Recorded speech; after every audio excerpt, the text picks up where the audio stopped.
But unfortunate ఏంటంటే ఈరోజు నా పెద్ద కొడుకు అకిరా పుట్టినరోజు. అదే రోజు నాకు రెండో కొడుకు ఈ విధంగా జరగటం కొంత అన్ఫార్చునేట్ కోఇన్సిడెన్స్ అనిపించింది.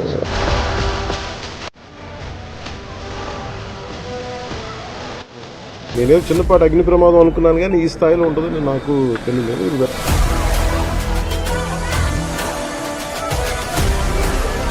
అంటేనే నేను కానీ ఎలా జరిగింది అంటే ఎలా ఉన్నారో కూడా నాకు ఇంటెన్సిటీ సీరియస్నెస్ నాకు తెలియలేదు.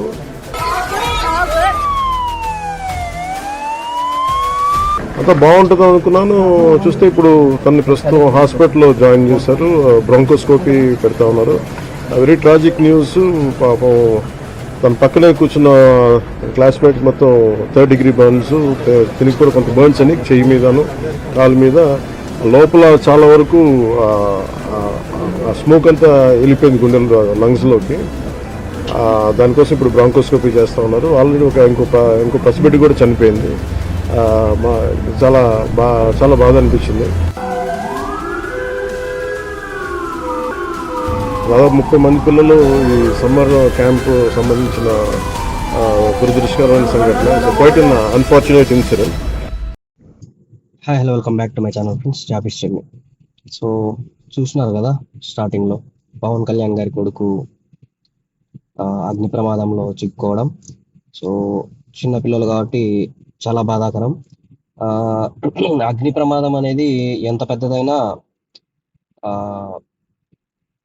అతని అంటే మార్క్ శంకర్ పవనోవిచ్ అతని ప్రాణాలకైతే ప్రజెంట్ అయితే హాని లేదని చెప్పి చెప్తున్నారు, కానీ కండిషన్ అయితే చాలా క్రిటికల్ గా ఉన్నట్టే చూస్తున్నారు. బ్రోనోస్కోపీ. సో ఇది చేయాలంటే లంగ్స్ లో ఎంత వరకు డ్యామేజ్ అయింది, ఏం కథ అవన్నీ తెలియాలంటే ఇది చేస్తారు. సో అంతవరకు వెళ్ళిందంటే విషయం కొంచెం క్రిటికల్ గానే ఉన్నట్టు. సో ఇంకా పవన్ కళ్యాణ్ గారు కూడా చాలా బాధగా ప్రెస్ మీట్ పెట్టడము ఇవన్నీ జరిగింది. దాని తర్వాత అఫీషియల్ టూర్ ముగించుకొని స్పెషల్ ఫ్లైట్ లో సింగపూర్ వెళ్ళడం అయితే జరిగింది. సో ఇంకా ఇది అయిపోయిన తర్వాత చాలా మంది అంటే రాజకీయ నాయకులు కానీ, సినీ ప్రముఖులు కానీ, దేశ ప్రధాని మోడీ గారు కానీ వీళ్ళందరూ స్పందించడం జరిగింది. దాని తర్వాత ఏమంటే సింగపూర్ గవర్నమెంట్ కూడా ఫస్ట్ నార్మల్ గా తీసుకున్నా కూడా ఈ ఫైర్ యాక్సిడెంట్ ని నార్మల్ గా తీసుకున్నా కూడా మోదీ గారు సింగపూర్ లో ఇండియన్ ఎంబసీకి కాల్ చేసి అక్కడ పరిస్థితులన్నీ చూడండి, చేయండి అని చెప్పి చెప్పడంతో వాళ్ళు కూడా కొంచెం స్ట్రిక్ట్ గా ఏం జరిగింది, ఎట్లా స్టార్ట్ అయింది, ఏం జరిగింది అని చెప్పి చేస్తున్నారు మొత్తం.